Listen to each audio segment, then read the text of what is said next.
भगवद्गीता या. त्याचबरोबर आपल्या इस्कॉनचे प्रमुख संस्थापक आचार्य श्रील प्रभुपाद यांच्या चरणी आपण साष्टांग नमन करूया आणि त्यांचे आशीर्वाद घेऊन राधाकृष्णांच्या आनंदासाठी त्यांनी अनुवादित केलेली आपण जी भगवद्गीता ती आपण अभ्यासूया. हरे कृष्ण. हा मग त्याची पुढची स्लाइड घेऊया.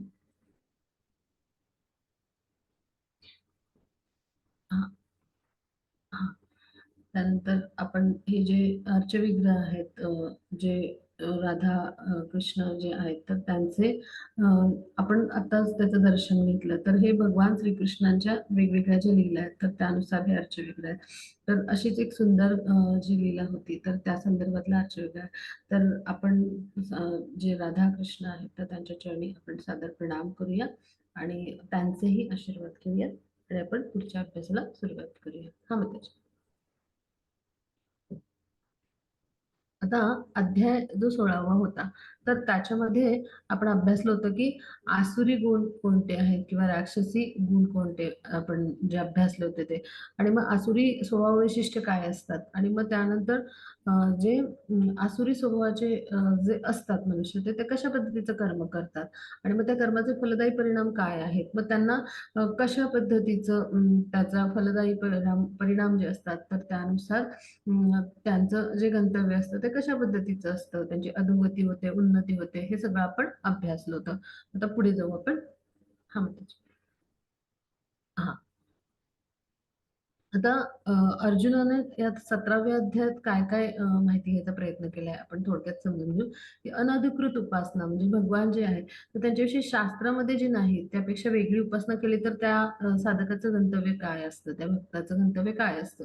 मग भगवान श्रीकृष्णांनी त्याची उत्तरं दिलीत. मग 3 पद्धतीच्या श्रद्धा, 3 पद्धतीचे आहार, 3 पद्धतीचे यज्ञ, 3 पद्धतीचे तपस्या, 3 पद्धतीचं दान धर्म कसं असतं आणि मग ओम तत्सत हा शब्दाचा आपण किंवा या संज्ञेचा आपण का उपयोग करतो आपल्या आध्यात्मिक जे कर्म असतं त्या ठिकाणी, तर हे सगळं आपण समजून घेणार आहोत. आपण पुढे जाऊ. हा मग त्याची पुढची slide. हा. आता इथे अर्जुन काय म्हणाला ते आपण समजून घेऊया. अर्जुन म्हणाला, हे श्रीकृष्णा, जी माणसे शास्त्रविधीला सोडून श्रद्धेने युक्त होऊन देवादिकांचे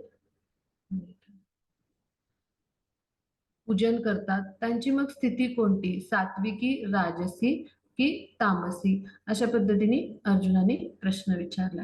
मग आता हा जो अध्याय आहे, तर त्याच्याबद्दल आपण थोडस समजून घेऊया की या अध्यायाचं जे नाव आहे, तर त्याच्या संदर्भात आपण थोडस समजून घेऊ म्हणजे आपल्याला समजेल. त्या अध्यायाचं नाव आहे श्रद्धात्रय विभाग योग, म्हणजे श्रद्धेचे 3 प्रकार. त्रय म्हणजे 3. मग आता विभाग म्हणजे प्रकार आपण जाणतो आणि श्रद्धा कशा आहेत 3 प्रकारच्या. मग आता 3 प्रकारचे गुण आहेत आपल्यामध्ये, मग त्यानुसार 3 प्रकारच्या श्रद्धा आहेत. मग हे समजून घेऊन आपण त्यायोगे भगवान श्रीकृष्णांची प्राप्ती कशी करायची, त्यांच्या कृपेस कसं पात्र व्हायचं, हे आजच्या अध्यायात आपण समजून घेणार आहोत. मग त्यासाठी त्या संदर्भात अर्जुन इथे प्रश्न विचारतोय, म्हणजे अर्जुन उवाच, अर्जुन प्रश्न विचारतोय की हे जे शास्त्रविधीचे पालन न करता स्वतःच्या धारणेनुसार सगळे पूजन करतात, मग त्यांची काय अवस्था होते, ते सत्वगुणी, रजोगुणी की तमोगुणी असतात, असा प्रश्न आहे अर्जुनाला, बरं का. मग आता 16व्या अध्यायात आपण अभ्यासलं की शास्त्रविधीचं अनुसरण नाही करत त्यांना असुर म्हणायचं आणि श्रद्धेने शास्त्रविधीचं पालन करतात त्यांना देव म्हणायचं. मग श्रद्धावान मनुष्य जो आहे की जो शास्त्रांमध्ये उल्लेख नसलेले, म्हणजे अशी जी म्हणजे अशा काही विधिविधानांचं पालन करत असेल, अशा काही नियमांचं पालन करत असेल, मग त्याची स्थिती कोणती जाणावी, असं अर्जुनाला शंका आहे. मग श्रीकृष्णांनी त्याच्यावर उत्तर दिलंय. म्हणजे असे जे लोक आहेत की एखाद्या सामान्य मनुष्याची निवड करतात, त्याला परमेश्वर मानून पूजा करतात, मग किंवा एखाद्या वेगळ्या पद्धतीनं की ज्या शास्त्रांमध्ये त्याचं वर्णन नाहीये किंवा शास्त्राच्या विधिविधानानुसार ती नाहीये, अशा पद्धतीची उपासना करतात. मग त्यांना कुठल्या पद्धतीचे म्हणजे कुठल्या पद्धतीच्या जे आहे, तर ते फळ मिळतं, अशा पद्धतीनं अर्जुनाला प्रश्न पडलाय. म्हणजे काय की असे जे लोक आहेत ते सिद्धावस्थेपर्यंत उन्नत होतात का, म्हणजे अशा ज्ञानामध्ये जेव्हा ते स्थित असतात, मग त्यावेळेला त्यांना उन्नत अवस्था मिळते का, किंवा शास्त्रविधीचं अनुसरण न करता कशावर तरी श्रद्धा ठेवून देवदेवता किंवा मनुष्यांची पूजा करून मग त्यांच्या प्रयत्नांना यश मिळतं का, असा अर्जुनाला इथं प्रश्न विचारायचा आहे. मग आता इथं चित्रात जाऊया. हा आपण थोडंसं समजून घेऊया, की इथे चित्रात काय आहे, तर इथे हा फ्लाइंग स्पॅगेटी मॉन्स्टर असं नाव आहे ह्याचं. हां, तर ह्याला काय म्हणायचं, तर हे आपण समजून घेऊया. तर आता काही लोक जे असतात, तर ते काल्पनिक ईश्वराची त्यांनी निर्मिती केली बरं का. आणि मग अशा पद्धतीनं हा जो काल्पनिक ईश्वर आहे, तर त्याला फ्लाइंग स्पॅगेटी मॉन्स्टर म्हणजे काय, की असा जो नूडल्स आहेत ह्या, म्हणजे जो पास्ता असतो, तर त्यामध्ये ह्या नूडल्स असतात पहा, आपल्याला माहिती आहे. आणि त्याच्यामध्ये मीट बॉल्स म्हणजे मांसाचे गोळे ठेवलेला, अशा पद्धतीचा एक काल्पनिक ईश्वराची निर्मिती करतात परमेश्वराची. अशा कम्युनिटी आहेत किंवा असे समाज आहेत की परकीय देशामध्ये, हा, आणि जर्मनी, इंग्लंड किंवा अशा वेगवेगळ्या विविध देशामध्ये, म्हणजे जे अशी असे जे युरोपीय देश आहेत, म्हणजे तर त्या देशामध्ये काय, की अशा पद्धतीच्या काल्पनिक ईश्वराची निर्मिती केली गेली. आणि त्यांची जी उपासना आहे, तर ती त्यांच्या अनुसरून, म्हणजे त्यांच्या पद्धतीनुसार ती ठरवली गेली. मग अशा अशा हे प्रकारच्या ज्या उपासना असतात, म्हणजे ह्या आता हे जे फ्लाइंग स्पॅगेटी मॉन्स्टर आहे, तर असा जो आहे, म्हणजे उपासनेचा हा जो प्रकार आहे, तर ह्याला काय म्हटलं जातं, तर पॅस्टाफेरिओनिझम म्हणायचं. म्हणजे तर असे जे साधक असतात, तर त्यांचे वेगवेगळे समाज, कम्युनिटी आहेत, म्हणजे त्यांचे उपहारगृह वेगळे आहेत, त्यांची हॉटेल्स वेगळी आहेत, त्यांची विश्रामस्थानं वेगळी आहेत, आणि त्यांची चर्चेस वेगळे आहेत, आणि तिथं हे फ्लाइंग स्पॅगेटी मॉन्स्टर म्हणजे त्यांच्या त्यांच्या म्हणजे कल्पोकल्पित पद्धतीची देवता आहे, आणि त्यांची त्यांच्या कल्पनांनुसार, नियमानुसार उपासना होते. मग अशा पद्धतीची जेव्हा उपासना कोणी करतो, म्हणजे जो शास्त्राच्या विधिविधानामध्ये ज्याचा उल्लेख केलेला नाहीये, ज्याचा कुठल्याही म्हणजे वेदामध्ये किंवा कुठल्याही अशा प्रकारचं जे ज्ञान आहे, जे भगवान श्रीकृष्णांकडून आलेलं आहे, तर अशा कुठल्याही पद्धती ज्या आहेत, म्हणजे शास्त्रामध्ये दिलेल्या विधिविधानं आहेत, तर ह्यामध्ये कुठलाही उल्लेख केलेला नाहीये. तर अशा ज्या उपासना करतात किंवा एखाद्या व्यक्ती एखाद्या मनुष्याला परमेश्वर म्हणून पूजा करतात, आणि त्याची पूजा केली तर परमेश्वर जे आहेत, तर त्यांची उपासना केल्याचं फळ मिळेल असं स्वतःच मनाने ठरवतात. मग ह्याचा परिणाम काय होतो, आणि मग ते सत्वगुणामध्ये असतात, रजोगुणामध्ये की तमोगुणामध्ये, आणि मग त्यांना भगवंतांची कृपा प्राप्त होते का, असा अर्जुनाला प्रश्न आहे. तर हे आपण आता हा भाग समजून घेऊया, म्हणजे ह्या उदाहरणाच्या माध्यमातून, की जसे पॅस्टाफेरोनिझम जे असतात, तर त्याचं अनुसरण करणारे पॅस्टोफेरोनियन्स म्हणतात, आणि अशा वेगवेगळ्या विविध देशामध्ये हा असे पद्धतीचे समाज आहेत, आणि असे पॅस्टोफेरोनियन्स आहेत, की ते अशा पद्धतीचा काल्पनिक धर्म आहे, तर त्याची उपासना करतात. आता पुढे जाऊ आपण. हा माताजी वाचूया, श्लोक वाचूया, आणि मंजिरी माताजी आल्यात त्या अर्थ वाचतील हो. माताजी. हरे कृष्ण, हरे कृष्ण सर्वांना. श्री भगवानुवाच त्रिविधा भवति श्रद्धा देहिनं सा स्वभावजा सात्विकी राजसी चैव तामसी चेति तां शृणु. हरे कृष्ण. हरे कृष्ण. भगवान श्रीकृष्ण म्हणाले, मनुष्यांची ती शास्त्रीय संस्कार नसलेली केवळ स्वभावतः उत्पन्न झालेली श्रद्धा सात्विकी, राजसी व तामसी अशा 3 प्रकारचीच असते. ती तू माझ्याकडून ऐक. हरे कृष्ण. हरे कृष्ण. आता आपण समजून घेऊया हा, की या श्लोकामध्ये आता स्पष्ट सांगितलंय, की जेव्हा विशिष्ट जीवाला विशिष्ट देह मिळतो, तर ते सगळं श्रीकृष्णांच्या इच्छेने घडतं. म्हणजे मनुष्याला भगवान श्रीकृष्णाचं श्रेष्ठत्व स्वीकार करणं आवश्यक आहे. म्हणजे मान्य नसेल तर तो आपल्या इच्छेने कर्म करेल. मग आता हे सगळं जे आहे, त्याचं पुनर्जन्म होणं किंवा त्याला योनी मिळणं, हे सगळं श्रीकृष्णांच्या इच्छेवर अवलंबून आहे. म्हणजे हे आपण समजून घेऊया, की भागवतामध्ये 3ऱ्या स्कंदात असं सांगितलंय, की मृत्यूनंतर मातेच्या उदरामध्ये जीव गर्भस्थ केला जातो. मग तो दैवी शक्ती म्हणजे भगवान श्रीकृष्णांच्या मार्गदर्शनासाठी विशिष्ट प्रकारचं त्याला शरीर प्राप्त होतं. म्हणजे पशुयोनी, कृमी, मनुष्य हे जे योनी आहेत, ते अशा पद्धतीने दैवी शक्तीच्या योजनेनुसार होतात. म्हणजे श्रीकृष्णाच्या इच्छेनुसार होतात. जसं असुरांना असुर योनीमध्ये ठेवलं जातं. मग अशा पद्धतीनं जेव्हा घडतं, म्हणजे तर ते सगळं कशामुळे घडत असतं, तर हा भाग आपण समजून घेऊया, की हे सगळं जे आहे, तर हे सगळं भगवान श्रीकृष्णांचं काय असतं, नियोजन असतं. मग आता हे जे लोक शास्त्रविधी जाणूनही त्याचं पालन करत नाहीत किंवा त्याचं नियंत्रण जे आहे, तर ते त्रिगुणांच्या द्वारे केलं जातं. म्हणजे सत्ता सात्विक, राजसिक, तामसिक किंवा ही जी आहे, तर ती त्यांच्या पूर्वकर्मानुसार, म्हणजे आपण ती जी आहे, तर ती प्राप्त करतो. म्हणजे काय, की एखादा प्रमाणित आध्यात्मिक गुरूंचा आपण सत्संग केला आणि शास्त्रविधीनुसार आचरण केलं तर हळूहळू आपण तमोगुणातून सत्वगुणात आणि किंवा रजोगुणातून सत्वगुणात जाऊ शकतो. म्हणजे या सगळ्याचा निष्कर्ष काय आहे, की एखाद्या विशिष्ट गुणातली श्रद्धा आहे म्हणजे ती अंधश्रद्धाच म्हणू, म्हणजे काल्पनिक ईश्वराची निर्मिती म्हणजे तर ती अंधश्रद्धाच म्हणू. तर मग ती आपल्याला कशी काय सिद्धावस्थेत उत्पन्न म्हणजे जी उन्नत करायला मदत करेल, म्हणजे आपल्याला ती कधी सिद्धावस्थेला नेणार नाही, आपल्याला ती मोक्षाला नाही न्यायला सहाय्यक ठरेल.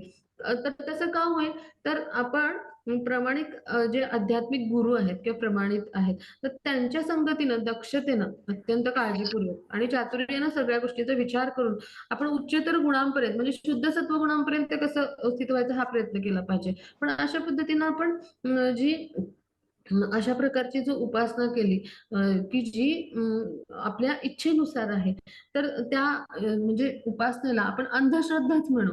आणि जी अशी अंधश्रद्धा आहे, तर त्याद्वारे आपल्याला कधी उन्नत नाही होता येणार किंवा सिद्धावस्था प्राप्त करणार नाही. मग ती 3 गुणांशी संबंधित राहील. आपलं ज्या पद्धतीनं म्हणजे आपल्यामध्ये ज्या गुणाचं प्राबल्य राहील त्यानुसार ती राहील. म्हणजे अशा पद्धतीनं आपण कधी उन्नत अवस्था प्राप्तच नाही करू शकणार. तर असं इथे भगवान सांगतात. मग आता पुढे जाऊ. म्हणजे ही श्रद्धा कशी असते, तर ती 3 प्रकारची असते. मग ती आता आपण समजून घेऊ. हां, माताजी. हरे कृष्ण. सत्त्वानुरूप सर्वस्य श्रद्धा भवति भारत. श्रद्धामयोऽयं पुरुषः यो यश्रद्धा स एव सः. हरे कृष्ण. हरे कृष्ण. हे भारता, सर्व माणसांची श्रद्धा त्यांच्या अंतःकरणानुरूप होत असते. हा पुरुष श्रद्धामय आहे. म्हणून जो पुरुष ज्या श्रद्धेने युक्त आहे तो स्वतःही तोच आहे, अर्थात त्या श्रद्धेनुसार त्याचे स्वरूप असते. हरे कृष्ण. मग आता भगवान काय म्हणतात, की मनुष्य कसाही असला तरी त्याच्यामध्ये एक विशिष्ट प्रकारची श्रद्धा असते. म्हणजे श्रद्धा सात्विक, राजसिक किंवा तामसिक असते. मग आता त्याची श्रद्धा असते ज्यानुसार त्यानुसार तो लोकांचा संग करतो पहा. म्हणजे आपला जसा संघ असतो, तर त्यानुसार आपले म्हणजे जे असतात ते गुण असतात थोडक्यात. आणि जशी श्रद्धा असते त्यानुसार आपला संघ असतो पहा. मग आता एक जीवात्मा जो आहे तो भगवान श्रीकृष्णांचा अंश आहे. म्हणून तो कसा असतो, भौतिक प्रकृतीशी संबंध प्रस्थापित होण्यापूर्वी तो कसा असतो, त्रिगुणातीतच असतो, म्हणजे शुद्ध असतो, मुक्त असतो. पण ज्या क्षणी त्याला भौतिक प्रकृती एक शरीर देते, एक निवासस्थान मिळतं, त्या क्षणी काय होतं, प्रकृतीच्या 3 गुणांशी बांधला जातो आणि त्यामुळं काय होतं, तर तो मोहग्रस्त होतो आणि आपल्या संबंधांचं जे श्रीकृष्णाशी त्याचा संबंध आहे त्याचं त्याला विस्मरण होतं, बद्ध होतो तो. आणि त्यामुळे कसं होतं, की ते विविध प्रकारचे जे गुण आहेत प्रकृतीमध्ये, तर त्यामुळे काय होतं, प्राप्त होणारी श्रद्धा पण भौतिकच असते. आणि म्हणून आपल्याला म्हणजे भगवान जे आहे तर त्यांचा संबंध जेव्हा आपण पुन्हा प्रस्थापित करतो, तेव्हाच भौतिक विकारातून मुक्त होतो किंवा त्रिगुणातीत होतो पहा. म्हणजे भगवद्धाम जायला आपल्याला कृष्ण भावना हाच मार्ग आहे. म्हणजे कृष्ण भावनेत आपण स्थित झालो, तर या मार्गाद्वारे आपल्याला मोक्षप्राप्ती प्राप्त होऊ शकते. किंवा आपण आत्मसाक्षात्काराच्या मार्गावर जेव्हा जातो, तर त्यावेळेला आपण निश्चितपणे काय असतो, त्या त्रिगुणांद्वारे प्रभावित होत असतो. मग आता श्रद्धा शब्द फार महत्वाचा आहे. म्हणजे श्रद्धा म्हणजे मूलतः कशी आहे, ती सत्वगुणीच आहे. म्हणजे सत्वगुणापासून त्याचा उगम होतो. मग एखाद्या देवावर, काल्पनिक परमेश्वरावर अशी आपण मानसिक तर्काने एखादा व्यक्ती श्रद्धा ठेवू शकतो. मग आता ज्याची श्रद्धा जी आहे सत्वगुणी कर्मांपासून उन्नत होते, मग तो भौतिक बद्धावस्थेत त्याचं कुठलंही कर्म म्हणजे जे आहे तर ते शुद्ध असू शकत नाही. म्हणजे काय, की सगळी कर्म आपली मिश्रच असतात. म्हणजे आपल्या जे चेतना आहे ती जोपर्यंत पूर्णतः शुद्ध होत नाही, म्हणजे कृष्ण भावना ही शुद्ध करण्याची प्रक्रिया आहे, शुद्धीकरण आपलं होत असतं कृष्ण भावनेमध्ये. मग जोपर्यंत आपण शुद्ध सत्वगुणयुक्त नाही तोपर्यंत आपलं जी श्रद्धा आहे तर ती दूषित असते. म्हणजे विशुद्ध सत्वगुण हा दिव्य आहे आणि विशुद्ध सत्वगुणामध्येच आपण भगवान श्रीकृष्णांचं वास्तविक रूप जाणू शकतो. जोपर्यंत आपण विशुद्ध सत्वगुणामध्ये स्थित होत नाही तोपर्यंत आपण 3 गुणांपैकी एका गुणाने दूषित राहणार पहा. मग आता प्रदूषित जे गुण म्हणजे आहेत, तर ते काय करतात, आपल्या म्हणजे हृदय व्यापून टाकतात. मग आता त्यामुळे काय होतं, आपण ज्या म्हणजे गुणांनी आपलं हृदय व्यापलेलं आहे त्यानुसार ती श्रद्धा ठरते. म्हणजे मनुष्याचं अंतःकरण सत्वगुणी असेल, आपली श्रद्धा सत्वगुणी. आपलं अंतःकरण रजोगुणी असेल तर श्रद्धा रजोगुणी. आपलं अंतःकरण तमोगुणी असेल तर श्रद्धा तमोगुणी. म्हणजे अशा पद्धतीनं आपण प्रदूषित असतो. मग आता विविध प्रकारच्या आपल्या जगामध्ये जे श्रद्धा आढळतात त्यानुसार विविध प्रकारचे धर्म आहेत पहा. म्हणजे वास्तविक धर्म जो आहे त्याची श्रद्धा आहे ते विशुद्ध सत्व आहे, म्हणजे इतकी शुद्ध आहे म्हणजे भगवान श्रीकृष्ण कसे आहेत, पूर्णतः शुद्ध आहेत, आध्यात्मिक आहेत, सच्चिदानंद आहेत. आणि त्यांच्या वाणीतून काय आलंय, तर वेद आलाय. आणि त्या म्हणजे जे वेद आहे तर तिथे काय आहे, तर आपला जो जीवात्मा म्हणून जो धर्म आहे तो सांगितलाय. मग सनातन असे भगवान आहेत, जे म्हणजे सनातन म्हणजे काय, शाश्वत असे जे सनातन भगवान यांच्या कडून आलेला जो सनातन धर्म आहे, की जो जीवात्म्यासाठी काय आहे, सनातन धर्म म्हणून जाणला जातो. म्हणजे जीवात्म्याचा म्हणजे जो जीवात्मा आहे तोही कसा आहे, सनातन आहे. आणि त्याचा जो धर्म आहे तो कसा आहे, सनातन आहे. आणि ह्या सनातन धर्माची श्रद्धा कशी आहे, तर ही विशुद्ध सत्व आहे. म्हणजे जीवात्मा हा सनातन अंश आहे भगवान यांचा. आणि त्याचा आचरण धर्म जो आहे तो सनातन आहे, त्यामुळे शाश्वत आहे. आणि तो जो आहे, त्यामुळं जो सनातन धर्म आहे तर तो कोणाकडून आहे, म्हणजे कोणामुळे आहे, तर भगवान श्रीकृष्णांचे आपण अंश असल्यामुळे, की जे स्वतः सनातन आहेत पहा. आणि म्हणून ती विशुद्ध सत्वच आहे पहा. जसं आपण साखरेची जी गोडी आहे, तर साखरेची गोडी आहे तर तो तिचा धर्म आहे साखरेचा. मग तसं भगवान श्रीकृष्णांचे आपण कोण आहोत, जीवात्मक अंश आहोत. मग आपण अंश म्हणून भगवान श्रीकृष्णांचे जेव्हा आहोत, सनातन अंश म्हणून आहोत, तेव्हा आपला जीवात्मा म्हणून धर्म काय आहे, सेवा करणे. आणि म्हणून तो कसा जो आहे, सनातन धर्म आहे. आणि मग त्याची श्रद्धा आहे ती विशुद्ध सत्वामध्ये स्थित असते पहा. म्हणजे वास्तविक धर्माची श्रद्धा ही विशुद्ध सत्व आहे. पण आता हृदय कलुषित झाल्यामुळे आपल्याला निरनिराळ्या प्रकारची धर्मतत्व जी आढळतात ते मानव निर्मित पंथ आहेत. तर म्हणजे हा भाग आपण समजून घेऊया. आणि म्हणजे जे भगवान श्रीकृष्ण यांच्या श्रीमुखातून आलेल्या आज्ञा ज्या आहेत ती म्हणजे आपली धर्मतत्व आहेत पहा. मग ते कसे आहेत, भगवान श्रीकृष्ण पूर्णतः आध्यात्मिक आहेत आणि दोषरहित आहेत, तसेच आपली धर्मतत्व आहेत. आणि तोच जीवाचा सनातन धर्म म्हणजे ती आचरण पद्धती आहे. जीवाची सेवा करणं ही आचरण पद्धती आहे, की ज्याला काय म्हटलंय, जीवाचा सनातन धर्म. मग आता वेगवेगळ्या निरनिराळे पंथ आहेत, तर ते काय आहेत, तर हे ज्यानुसार ज्यांच्या श्रद्धा त्यानुसार ते पंथ जे आहेत मानव निर्मित, तर ते म्हणजे ते त्यानुसार असतात. आणि त्यानुसार त्यांच्या उपासना असतात, की ज्याला आपण बोलीभाषेमध्ये धर्मतत्व म्हणतो. पण वास्तविक त्या मानव निर्मित पंथ आहेत. आणि ते त्यांच्या हृदयात जी श्रद्धा आहे त्यानुसार ते निर्मिलेले आहेत. मग आता पुढे जाऊ आपण. हरे कृष्ण. हा. यजन्ते सात्विका देवान् यक्षरक्षांसि राजसः प्रेतान् भूतगणाश्चान्ये यजन्ते तामसा जनाः. हरे कृष्ण. हरे कृष्ण. सात्विक माणसे देवांची पूजा करतात. राजसिक माणसे यक्ष राक्षसांची तसेच इतर तामसिक माणसे असतात ती प्रेत व भूतगणांची पूजा करतात. हरे कृष्ण. हरे कृष्ण. मग आता जे सात्विक जे लोक असतात म्हणजे, तर ते कसे असतात, तर ते नेहमी म्हणजे सत्वगुणी असे क्रिया म्हणजे काय, की परोपकाराच्या कृती, चांगल्या कृती, असे शास्त्र नियमांचं आचरण करणारे असे असतात. मग त्यानुसार कसं आहे, की त्यांच्या ज्या कृती असतात तर त्या कशा असतात, तर सत्वगुणी असतात. म्हणजे एखाद्या विशिष्ट हेतू प्रित्यर्थ उपासना करतात एखाद्या विशिष्ट देवतेची, म्हणजे ब्रह्मदेव, शंकर, चंद्र, इंद्र अशा पद्धतीने. म्हणजे वास्तविक जी म्हणजे जे आपलं शास्त्र नियम आहे त्यानुसार केवळ श्रीकृष्णच पूजनीय आहेत. हा भाग आपण समजून घेऊया. पण असे लोक काय करतात, काही सकाम हेतूने पूजा करतात. रजोगुणी लोक राक्षसांची उपासना करतात. आणि जे तमोगुणी जे लोक आहेत तर ते भूत प्रेतांची उपासना करतात पहा. मग जशी श्रद्धा त्यानुसार कसं असतं, तर त्यांची उपासना असते.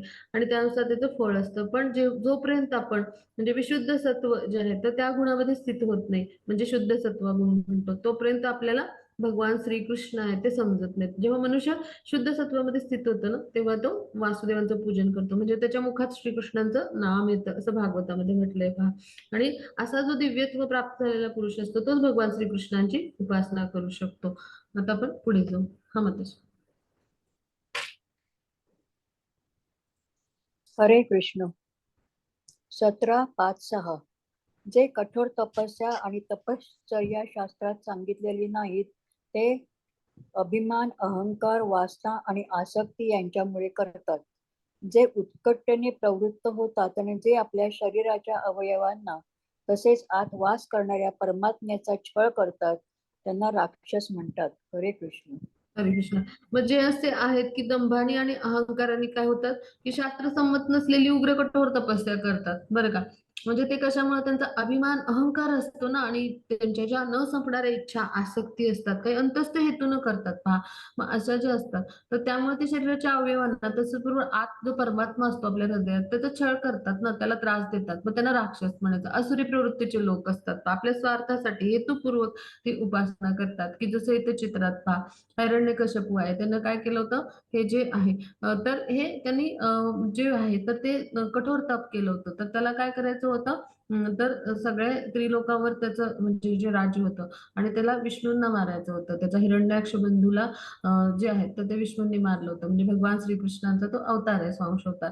मग त्यासाठी त्याला काय करायचं होतं, तप करायचं होतं. आणि त्यासाठी त्यांनी काय केलं पहा, इथं आपण चित्रात पाहू शकतो, की कठोर तप स्वतःच्या मनानेच ठरवून केलं पहा. म्हणजे शास्त्रसंमत त्याला म्हणता येणार नाही. म्हणजे त्याला इतकं तप केलं की त्याच्या शरीराभोवती वारुळ जमलं. त्याचा एक भाग मुंग्यांनी कुरतडला शरीराचा, तरी तो तप करत होता.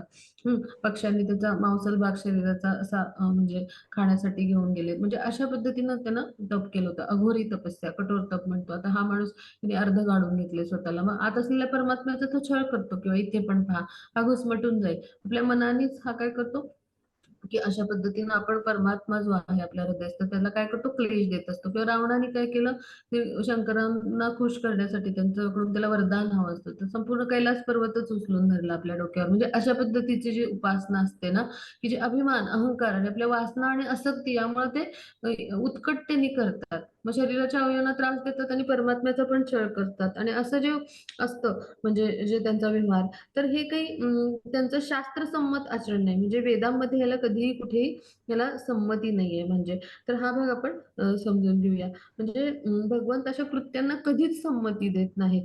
तर असे जे लोक असतात, म्हणजे उदाहरण राजकारणात असं अंतस्थ हेतून उपोषण केलं जातं.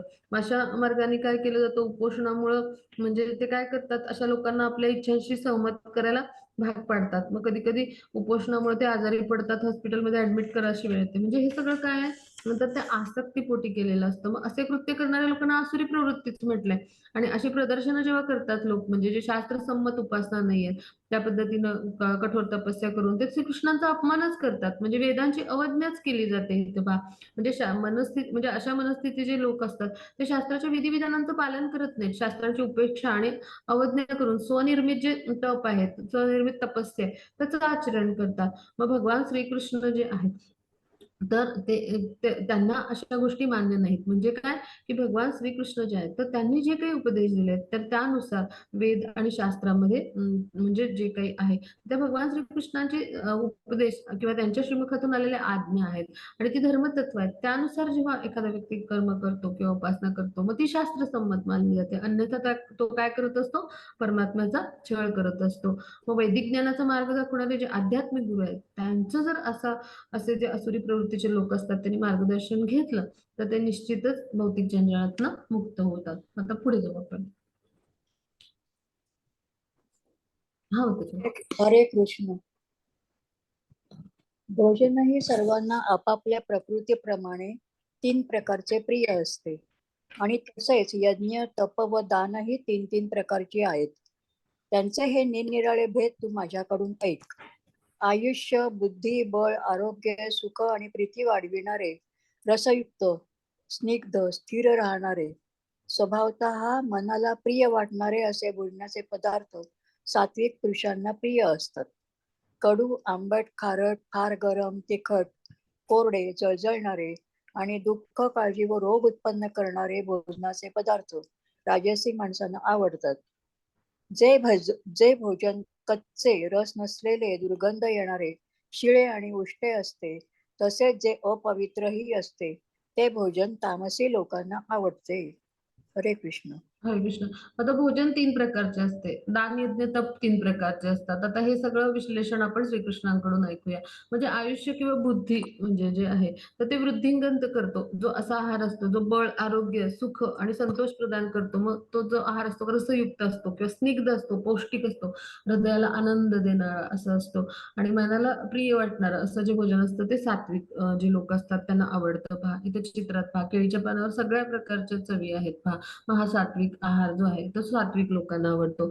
आता मनुष्याला कसं आवडतं, अत्यंत कडू, आंबट, खारट, उष्ण, असं तिखट, अत्यंत कोरडं, दाह उत्पन्न करणारं असं जे आहार आहे तर ते रजोगुणी माणसाला आवडतो पहा. म्हणजे इथं जे दाखवलंय अत्यंत तिखट असं दाह उत्पन्न करणार मिरची पावडर ज्याच्यामध्ये वापरली जाते, किंवा जे रोस्टेड पदार्थ असतात कोरडे, म्हणजे असे ड्राय रोस्टेड आपण म्हणतो पहा. आत्ताच्या काळात जे वेगवेगळे कुरकुरे, चिप्स असे पाकिट असतात, किंवा रेडी टू कुक किंवा रेडी मिक्स असतात, किंवा जे आपल्याला वेगवेगळ्या उपहारगृहामध्ये म्हणजे असं पद्धतीने स्टोव आणि पनीरची डिश एखादी आपल्याला जी दिली जाते, तर हे सगळं कशाचं उदाहरण आहे, तर हे सगळं रजोगुणी आहाराचं उदाहरण आहे. मग असा जो आहार आहे तो दुःख, शोक आणि व्याधी निर्माण करायला कारणीभूत होतो. म्हणजे मग आता जो तमोगुणी जे लोक आहेत तर त्यांना कसा आहार आवडतो, तर त्यांना म्हणजे जेवणाआधी म्हणजे आपला जे आहार आहे तर तो ग्रहण करण्याआधी म्हणजे 3 तासापेक्षा अधिक काळ शिजवलेलं असं जे बेचव नसलेलं दुर्गंधीयुक्त उष्ट अन्न आहे, किंवा अपवित्र पदार्थांनी युक्त आहे असं भोजन तमोगुणी लोकांना प्रिय असतं. म्हणजे खरं तर आपण भगवान श्रीकृष्णाने सांगितले पत्रम पुष्पम फलम त्वयं, इतकं म्हणजे अशा पद्धतीनं आपण भगवान श्रीकृष्णांना आपण जो अन्न आहे तर ते आपण अशा पद्धतीनं शिजवून अर्पण करू शकतो. म्हणजे भगवान श्रीकृष्णांच्या खूप काही अपेक्षा नाही आहेत. त्यांनी किती अत्यंत सोपं करून सांगितलंय पहा. कुठेही मांसाहार किंवा आपल्याला सांगितलं नाहीये भगवान श्रीकृष्णाने. आपल्याला मुबलक प्रमाणात म्हणजे डाळी, कडधान्य याच्यातून प्रथिनं मिळतात, पालेभाज्या, फळं भरपूर उपलब्ध आहेत. मग त्यामुळं आपण जो आहे तर असं भगवान श्रीकृष्णांना जे अर्पण केलेलं अन्न आहे तर ते प्रसाद म्हणून ग्रहण करावं पहा. म्हणजे असा जो प्रसाद असतो तर तो आपल्याला दिव्य म्हणजे स्तरावर नेतो, म्हणजे आपली शुद्धी करण्याचा तो म्हणजे कार्य करतो पहा. मग आता सर्वप्रथम श्रीकृष्णांना अर्पण केलेलं किंवा साधू जणांनी विशेषतः आध्यात्मिक गुरूंनी ग्रहण केलेलं उष्टान्न आपण खाऊ शकतो. पण अन्यथा उष्ट अन्न हे तमोगुणी लोक खातात. मग त्यामुळे संसर्ग दोष किंवा रोग पसरू शकतो पहा. म्हणजे तमोगुणी मनुष्यांना जे असे अन्न असतं उष्ट अन्न, किंवा बरेच दिवस फ्रीजमध्ये ठेवले म्हणजे चीज ठेवले, पनीर ठेवले, मग नासलेलं, खराब झालेलं, किंवा कॅनमध्ये बऱ्याच दिवस साठवून ठेवलेलं असं दूध आहे, म्हणजे अशा पद्धतीचं, किंवा म्हणजे असं जे अन्न आहे की जे बेचव आहे तर ते आवडतं किंवा उष्ट अन्न खातात. पण हे जे अन्न आहे तर हे कसं आहे, तर ते आपल्याला तमोगुणामध्ये घेऊन जाणार आहे, संसर्ग उत्पन्न करणार आहे. मग अशा पद्धतीचं जे अन्न आहे तर ह्या अन्नाला सत्वगुणी लोक कधी स्पर्श करत नाहीत. म्हणजे खरं सर्वोत्तम भोजन काय, भगवत प्रसाद आहे. मग भगवान श्रीकृष्णांना अर्पण केलेलं शिळं अन्न सुद्धा आपण ग्रहण केलं पाहिजे. तो अन्नरूपी प्रसाद दिव्य असतो पहा. म्हणजे त्या अन्नाला म्हणजे निर्जंतुक आणि खाण्याला योग्य आणि रुचकर बनवायला आपण श्रीकृष्णांना ते अर्पण करूनच ग्रहण केलं पाहिजे. आता पुढे जाऊ आपण. हा म्हणतो. 17-11 जो शास्त्र विधीने नेमून दिलेला यज्ञ करणे कर्तव्य आहे असे मनाचे समाधान करून फळाची इच्छा न करणाऱ्या पुरुषांकडून केला जातो तो सात्विक यज्ञ होय. हरे कृष्ण. हा, तर जो फळाची अपेक्षा न करता म्हणजे एखादा हेतू ठेवून यज्ञ करणं ही सामान्य वृत्ती असते. पण जो फळाची अपेक्षा ठेवत नाही आणि कर्तव्य कर्म म्हणून यज्ञ करतो तर तो म्हणजे कसा सात्विक यज्ञ. मग आता मंदिरात तर कर्मकांडाचं उदाहरण घेऊ आपण. कुठल्या तरी भौतिक लाभाने जातो देवाला, हो की नाही. भगवंतांना आपण पुष्प नैवेद्य आपला काहीतरी लाभ पाहिजे म्हणून अर्पण करतो. पण आपण प्रत्येकाने केवळ भगवान श्रीकृष्णाची आराधना करण्यासाठी मंदिरात गेलं पाहिजे, आर्थिक लाभासाठी नाही. ते शास्त्रसंमत नाहीये. म्हणजे अर्चविग्रहाला आपण दंडवत करण्यासाठी मंदिरात गेलं पाहिजे. मग अशा पद्धतीनं आपण शास्त्राच्या विधींचं पालन करून भगवान श्रीकृष्णांना जर प्रणाम केला तर आपण सत्वगुणामध्ये स्थित होऊ पहा. म्हणजे जसा जपयज्ञ आहे, मग हे काय सात्विक यज्ञ आहे. म्हणजे भगवान श्रीकृष्णांच्या संतुष्टीसाठी कार्य करतो, आपलं कर्तव्य म्हणून. हा, भगवान श्रीकृष्णांशी असलेलं आपण संबंधाचं स्मरण करणं म्हणजे काय, आपण जप करतो की नाही, भगवान श्रीकृष्णांना पुन्हा पुन्हा स्मरण करत राहतो. मग हा जो यज्ञ आहे तर हा कसा सात्विक यज्ञ. मग आपण पुढे जाऊ. हरे कृष्ण. परंतु हे भरतश्रेष्ठा, केवळ दिखाव्यासाठी किंवा फळही नजरेसमोर ठेवून जो यज्ञ केला जातो तो यज्ञ तू राजस समज. हरे हरे कृष्ण. हरे कृष्ण. मग आता काही वेळा कर्मकांड किंवा यज्ञ हे स्वर्ग लोकापर्यंत उन्नत होण्यासाठी किंवा पुण्यकर्म करण्यासाठी वेदामध्ये वेगवेगळे सांगितलेले आहेत यज्ञ. मग त्यासाठी केले जातात तर ते त्यातून लाभ अपेक्षित असतो. मग हे कर्मकांड म्हणजे असे यज्ञ म्हणजे राजसिक समजले जातात. पुढे जाऊ मग. हरे कृष्ण. हो, हा. 17-13 शास्त्राला सोडून अन्नदान न करता मंत्राशिवाय दक्षिणा न देता व श्रद्धा न ठेवता केल्या जाणाऱ्या यज्ञाला तामसिक यज्ञ असे म्हणतात. हरे कृष्ण. हरे कृष्ण. मग तामस श्रद्धा म्हणजे काय? की ती अश्रद्धाच असते, म्हणजे शास्त्रविधीचं पालन न करता. अशा पद्धतीचे लोक जे असतात ते केवळ म्हणजे आपल्या धार्मिक प्रदर्शन जे असतं तर तेच करत असतात, किंवा वास्तविक त्यांची ती श्रद्धा नसते किंवा वास्तविक ती उपासना नसते. मग आता असं प्रदर्शन म्हणजे काय आहे? तर तामसिक आहे. म्हणजे आसुरी प्रवृत्तीचे लोक अशा पद्धतीची उपासना करतात, आपल्या म्हणजे धार्मिकतेचं प्रदर्शन करतात, म्हणजे आणि धनार्जनासाठी देवतेची उपासना करतात. म्हणजे मानव समाजाला ह्याच्यातनं कसलाच लाभ होत नाही. मग असे जे लोक आहेत ते जे असतात ते असुरी प्रवृत्तीचे, म्हणजे त्यांच्या कृतीमुळे ना त्यांना स्वतःला लाभ होतो ना मानव समाजाला, ते लोक असुरी प्रवृत्तीचे असतात. मग ह्याला काय म्हणायचं? शास्त्राला सोडून अन्नदान न करता किंवा मंत्रांच्या शिवाय पुरोहितांना न बोलवता, दक्षिणा न देता, श्रद्धा न ठेवता असा जो यज्ञ केला जातो तो तामसिक यज्ञ. म्हणजे इथं हिरण्यकशिपूने काय केलं? स्वतःचं धड आहे तर ते यज्ञामध्ये अर्पण करायला ठरवलं. मग ही कशी कठोरी तामसिक तपस्या किंवा तामसिक यज्ञ याला म्हटलं जातं. आणि कशी संध्याकाळच्या वेळी पहा अशा पद्धतीनं, म्हणजे अयोग्य वेळी आणि अशा पद्धतीनं शास्त्रसंमत अशा पद्धतीनं आचरण न करता जे यज्ञ केले जातात ते तामसिक होय. तर पुढे जाऊ. हरे कृष्ण. हा. देवद्विज गुरु प्राज्ञ पूजनं शौचमार्जवम् ब्रह्मचर्यम् अहिंसां च शारीरं तप उच्यते. हरे कृष्ण. हरे कृष्ण. देव, ब्राह्मण, गुरु व ज्ञानी यांची पूजा करणे, पावित्र्य, सरळपणा, ब्रह्मचर्य आणि अहिंसा हे शारीरिक तप म्हटले जाते. हरे कृष्ण. हरे कृष्ण. मग आता म्हणजे वेगवेगळ्या तपस्यांचं वर्णन आपण ऐकू. तर शरीराचं तप म्हणजे काय? भगवान श्रीकृष्ण जे आहेत किंवा देवदेवता किंवा विद्वज्जन म्हणजे असे जे आहेत ते, किंवा ब्राह्मण किंवा आध्यात्मिक गुरु किंवा माता पित्यांसारखे ज्येष्ठ, म्हणजे जे वेद पारंगत आहेत अशा व्यक्तींना आपण वंदन केलं पाहिजे, योग्य सन्मान दिला पाहिजे, अंतर्बाह्य शुची ठेवलं पाहिजे. आपलं आचरण कसं पाहिजे? सरळ हवं. शास्त्रसंमत नसलेली कुठली गोष्ट आपण करू नये. वैवाहिक जे संबंध आहेत त्या व्यतिरिक्त अन्यत्र कुठेही आपण लैंगिक संबंध ठेवू नयेत. म्हणजे विवाहांतर्गत लैंगिक संबंध हे शास्त्रसंमत आहे. म्हणजे ह्याला गृहस्थाश्रमातलं काय म्हटलं जातं? ब्रह्मचर्य म्हटलं जातं. मग हे कसं शारीरिक तप आहे पहा. मग आता दंडवत जे आहे ते 2 प्रकारचे असतात. म्हणजे म्हणजे जे साष्टांग दंडवत म्हणजे 8 अंगांनी प्रभूजींनी दंडवत करायचं आणि माताजींनी 5 अंगांनी करायचं. आता पुढे जाऊ आपण. हा. हरे कृष्ण. अनुद्वेगकरं वाक्यं सत्यं प्रियहितं च यत् स्वाध्याय अभ्यसनं चैव वाङ्मयं तप उच्यते. हरे कृष्ण. हरे कृष्ण. जे दुसऱ्याला न बोचणारे, प्रिय, हितकारक आणि यथार्थ भाषण असते ते, तसेच वेदशास्त्रांचे पठण व परमेश्वराच्या नामजपाचा अभ्यास हेच वाणीचे तप म्हटले जाते. हरे कृष्ण. हरे कृष्ण. आता वाणीचं तप पाहूया. म्हणजे जे इतरांच्या मनाला बोचणार नाही, म्हणजे आपले शब्दच काय करतात? तर पहा, एखाद्याला राग निर्माण करतात एखाद्याच्या मनात, एखाद्याला दुःख निर्माण करतात, एखाद्याला आनंद निर्माण करतात, हो की नाही? तर एखाद्याला खचवतात. म्हणजे आपले शब्द कसे पाहिजेत? इतरांना न बोचणारे, प्रिय आणि हितकारक, म्हणजे सत्यम प्रिय हितांचयत, म्हणजे जितकं जेवढं आवश्यक आहे तितकंच सत्य आपण बोलावं. आणि एखाद्याला त्याच्यामुळं वेदना नाही होणार, क्लेश नाही होणार इतकंच बोलावं पहा. मग आता गुरुही आपल्या शिष्य जे आहेत तर त्यांना वास्तविक सत्य सांगू शकतात शिष्याला उपदेश करण्यासाठी, पण शिष्य नसलेल्या व्यक्तीला तो दुखावला जाईल अशा रीतीने ते कधीही बोलत नाहीत पहा. हेच वाणीचं तप आहे. म्हणजे आपण निरर्थक नको असं बोलू नये, शास्त्रसंमतच बोलावं, आणि हीच आध्यात्मिक क्षेत्रामध्ये बोलण्याची पद्धत आहे. मग आता शास्त्राच्या विधानांसाठी पुष्टी द्यायला आपल्याला त्याचे दाखले देता यायला पाहिजेत.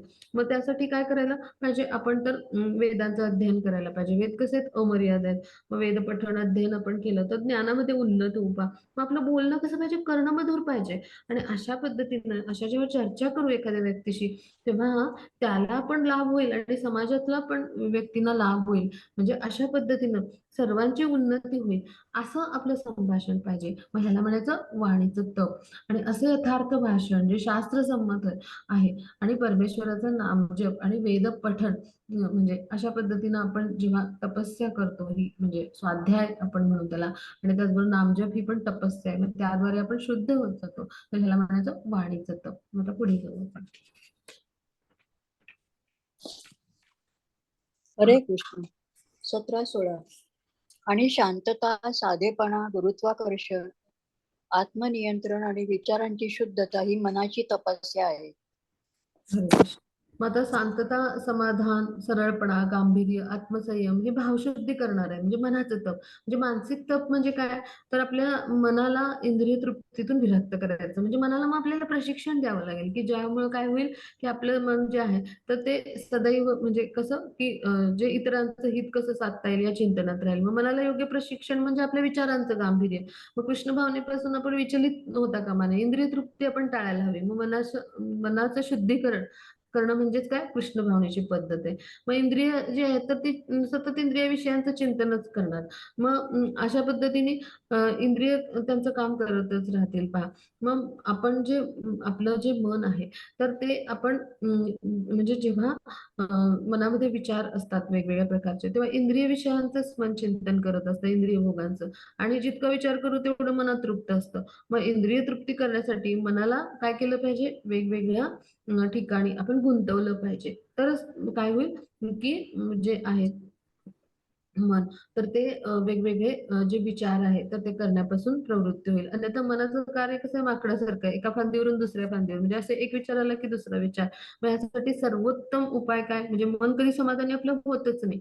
मग सर्वोत्तम उपाय काय आहे, तर आपलं जे मन आहे तर ते अ, जे आहे श्रीकृष्णांच्या कथांमध्ये, वेद पुराणातल्या किंवा महाभारतातल्या, त्यामध्ये मनाला आपण गुंतवलं पाहिजे, संलग्न केलं पाहिजे, वैदिक ज्ञानाचा लाभ घेऊन शुद्ध झालं पाहिजे.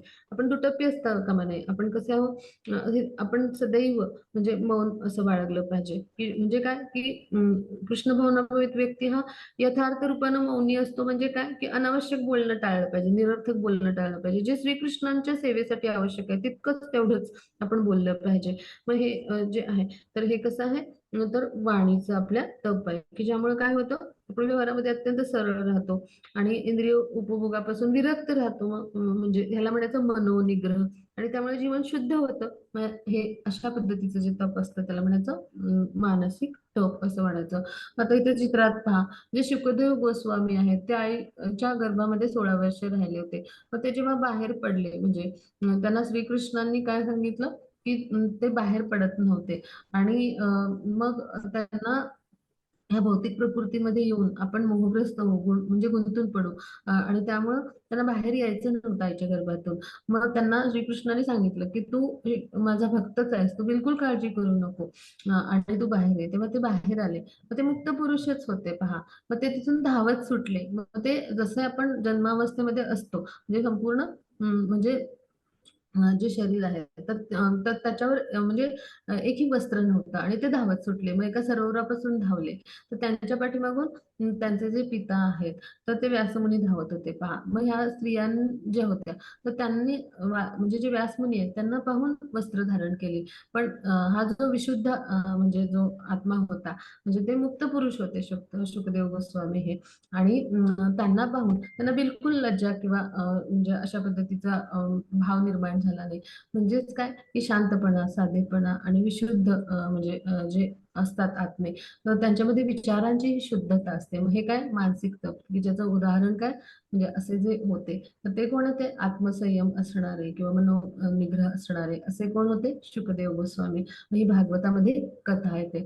मग गृहस्थाश्रमामध्ये कोण होते, व्यासमुनी. मग गृहस्थाश्रम जो आहे तर तिथे कसं आहे, वेगवेगळी कर्तव्य प्रमाणे असताना मग त्यांना पाहून काय केलं, या स्त्रियांनी म्हणजे लज्जा भाव त्यांना निर्माण झाला आणि त्यांनी काय केलं, आपली जी शरीर आहे ती झाकली. म्हणजे हा फरक त्या ललनांना कळला.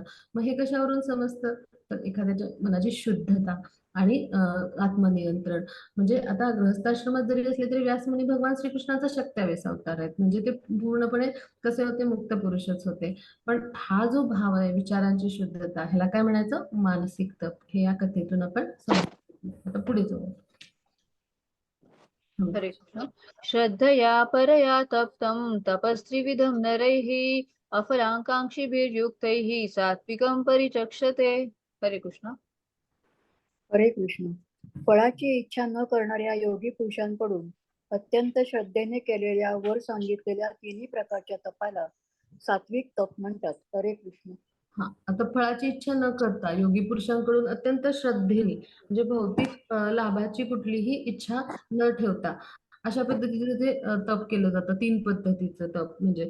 तर ते म्हणजे काय आहे, तर सात्विक तप आहे. त्रिविध तप म्हटलंय. म्हणजे काय, की पहा, इथे भगवान श्रीकृष्ण जे आहेत, तर म्हणजे त्यांचं जे पवित्र धाम आहे, म्हणजे वृंदावन, जिथे त्यांच्या लीला झाल्या, त्याची परिक्रमा करणं, गुरूंच्या बरोबर, साधू पुरुषांच्या बरोबर, म्हणजे जे कृष्ण भावना भावित आहेत त्यांच्या बरोबर. मग गोवर्धन परिक्रमा किंवा मायापूर धाम परिक्रमा, मग ह्या तपाला काय म्हणायचं, सात्विक तप, की जे श्रीकृष्णांच्या संतुष्टीसाठी केवळ केलं जातं, श्रीकृष्णांच्या इंद्रियांना आनंद देण्यासाठी केलं जातं, कुठल्याही फळाची अपेक्षा न करता साधू संघासोबत केलं जातं. ते अशा प्रकारच्या श्रद्धेनं केलेलं तप म्हणजे सात्विक तप. आता पुढे जाऊ. त्याची पुढची स्लाईड. हरे सत्कारमान पूजार्थं तपोदम्भेन चैव यत् क्रियते तदिहं प्रोक्तं राजसं चलम् अध्रुवम्. हरे कृष्ण. हरे कृष्ण.